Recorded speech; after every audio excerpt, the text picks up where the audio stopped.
to Nurse Katherine here. Welcome back to part 2 of cardiac dysrhythmias. So in the last video, I went over AFib, or also known as atrial fibrillation, and today I'm going to go over a flutter, atrial flutter.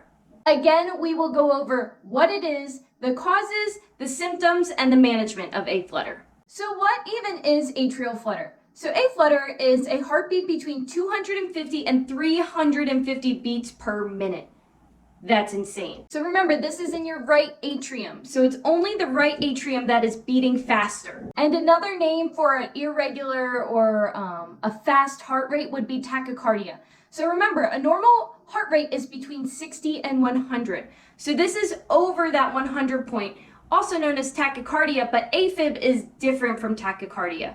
So AFib, remember, is happening in the right atrium, but that also could be called a supraventricular tachycardia because it is happening above the ventricles. Supra meaning above, and then ventricular, ventricles. So a supraventricular tachycardia is what AFib would fall into. So look down below. That is what a flutter looks like on an EKG or your telemetry monitor. As you can see, there is no P wave, there's no T wave, there's really nothing to it. It looks like sawtooth.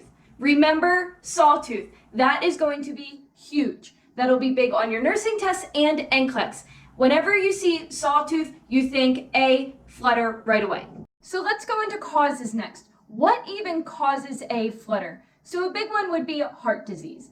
Any type of heart condition could probably cause it. High blood pressure, also known as hypertension, any mitral valve problems or issues, that could lead to atrial flutter as well. Another disease that I have learned about in nursing school that can cause a flutter would be pulmonary disease. Really, anything that's going to affect how your heart beats could cause a flutter. What are the symptoms of a flutter? So the easiest one would be palpitations. If you're having a heart rate of 250 to 350 a minute, that's insane. You are going to feel the palpitations. You could also have shortness of breath or anxiety.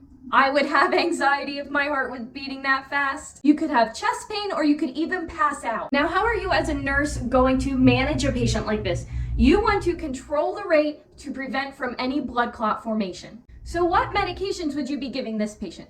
It's the same as AFib pretty much, but the big one for a flutter is digoxin or lanoxin. You could say either one. You are going to give your antiarrhythmics, calcium channel blockers, and beta blockers, all to try to slow down that heart rate. That is the key factor here. You need to slow that heart rate in order to prevent from any kind of blood clot formation. And that does it, guys. That does it for today's video. Make sure to stay tuned as we're about halfway through the cardiac series here on my channel, and we have about 3-4 more videos to go. I hope you have a blessed day and enjoy the sunshine, and I will see you in the next video.